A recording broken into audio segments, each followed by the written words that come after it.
to hear from Laurel Watts. Laurel has been Jennifer's friend since childhood and is now a caregiver to her children.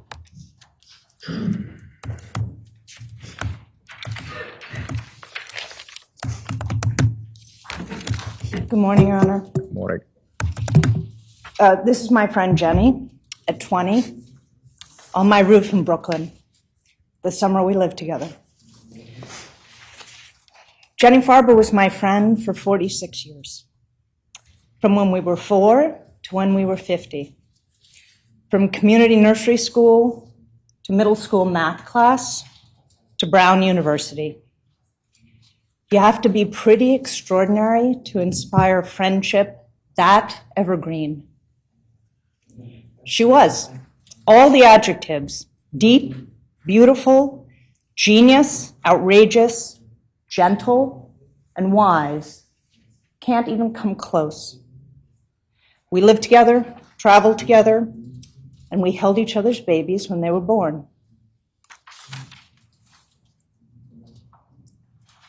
And I am lonely for Jennifer every day. My conversation with her lasted for 46 years. It ended on May 24th, 2019, forever silenced. I have her last voicemail. I have her last text saved on my phone. I have no other friend who knew me at 4, and at 12, and at 20, and at 50. The Jennifer that knew me at all those ages is gone. And all those Jennys stretching back in time exist only in my memory.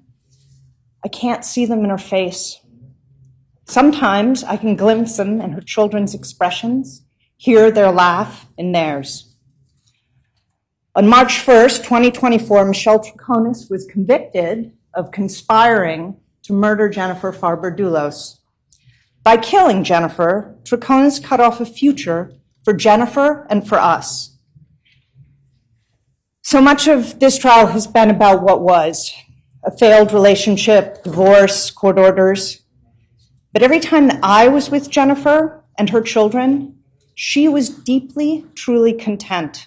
She was always holding one kid's hand, had another in her lap, was making a crazy joke with 2 of them. She delighted in them wholly. The most relaxed, beautiful, and fulfilled I have seen her in all my years of friendship with her was with them. That should have continued, growing and changing and evolving. But because of Michelle Troconis, Jennifer's kids never got that future with her. The week before she was killed, Jenny called me. She was feeling hopeful about the future, that there was light at the end of the divorce tunnel. I said, "We're going to have so much fun. You're going to find someone to love who loves you. You're going to be free." But because Michelle Troconis, Jennifer never got that future. And I never got that time with her. By killing Jennifer, Michelle Troconis shattered Jennifer's family. I have spent every day for the past 5 years, numb with grief and raging with anger, working with these extraordinary people to piece this family together. We are a patched, wobbling, defiant, and loving thing. At the same time, I have struggled to protect my family from the fallout and the grief, my neglect, and my anger. I've asked everything of my husband, my children, and my aging parents, and I will keep asking it of them because our project is never going to end. By killing Jennifer, Troconis left 5 children without a mother. I witness that loss every day. I take solace in Jennifer's children, Christian and Constantine, Petros and Noel and Theodore, because they are part of her and they are now a part of me, like she was a part of me. But every act of mothering them, hair brushed, hands held, secrets kept, fights, worry, and pride is bittersweet. All joy is mediated. Because every moment that's good and every moment that's bad, Jennifer desperately wanted. It should be her visiting colleges with Theodore, lazing in bed with Christian, cheering at Noelle's volleyball game. It should be her wrestling with Petros's ACTs and laughing at Constantine's newspaper article, not me. But Jenny's not here. Because Troconis helped destroy evidence and lied to the police, Fotis Dulos remained at large over 9 months following the murder of Jennifer, from May 2019 to January 2020. That's May, all of June, July, August, September, October, November, December, January. We lived in a state of fear that we would lose the kids to him and that they would be hurt. Hours after the murder, Dulos demanded we return the kids to him. 2 days after the murder, he was raging in our lobby. Even after he was arrested, the police warned us that he would kidnap the kids or enact some violent revenge on us for taking care of them. I did the calculations. How long did we have from when the ankle bracelet alarm went off until he arrived on our doorstep? 1 hour? Maybe? The kids were accompanied everywhere by armed security guard for 9 months, and I was never not on alert. Because Troconis helped destroy evidence and lied to the police, Jennifer's body has never been found. I could not mourn Jennifer openly because she was missing. I could not answer the kids' questions, where is she? I gave a eulogy at a memorial without a body. Her mother put a headstone over an empty grave.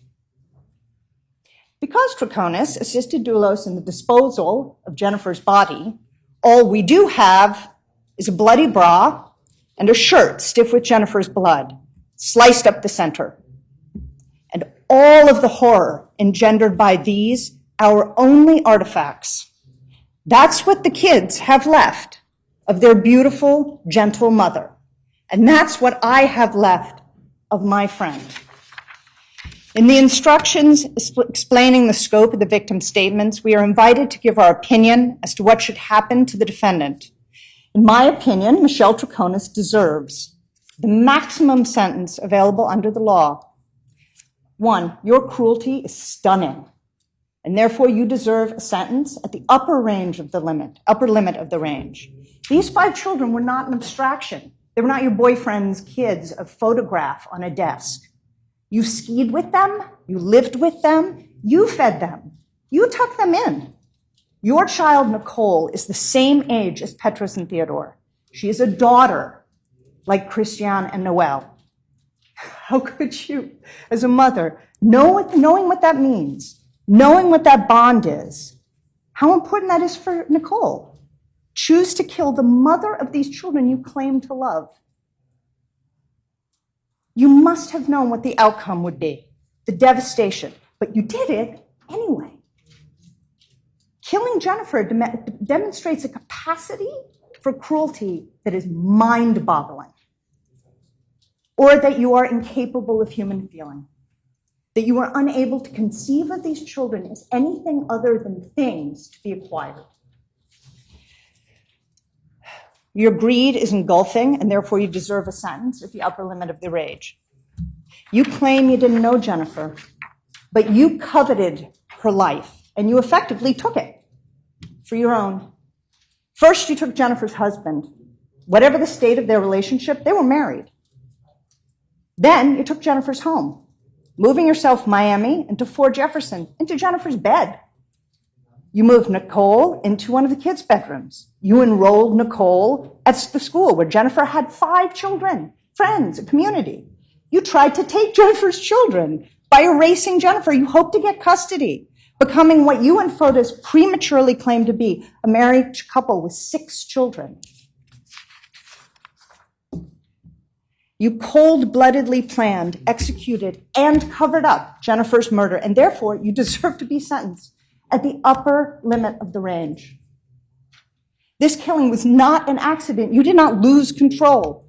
You helped plan every complex step, minute by minute. You drifted around that house, fiddling with Fotis's phone, providing him with an alibi, all the while knowing he was in New Canaan, snuffing out Jennifer's life. You were intimate with him against the door of the Tacoma, bloody seats and all. You sat in a Raptor chewing gum and texting while he disposed of bags of bloody evidence. That is the definition of cold-blooded. Your Honor, I believe any and all sentences should be served consecutively. There are no mitigating factors. This woman is sophisticated, she is educated, she's an independent person. She was not swayed by Fotis. I knew him 4 years, much longer than she did. And he was no Svengali. He had no special powers. She has shown no remorse. She's had many opportunities over the past 5 years to help or show compassion, and she never has. Finally, to the degree time in prison provides retribution for these crimes, she deserves to be sentenced at the upper limit of the range. Troconis' daughter, Nicole, was 12 when Troconis conspired to kill Jennifer. In the past 5 years, Troconis has raised her daughter into young adulthood. In Connecticut, Miami, and Colorado. Troconis has been available to her mother, spent time with her sister and her friends. Jennifer will not raise her children past May 24th, 2019. Jennifer will never take care of her mother or sister. Jennifer will never spend time with us, her friends. Jennifer's sentence is forever.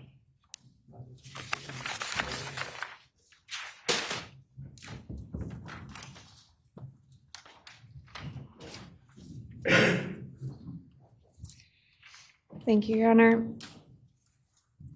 I would ask the court to hear next from Christian.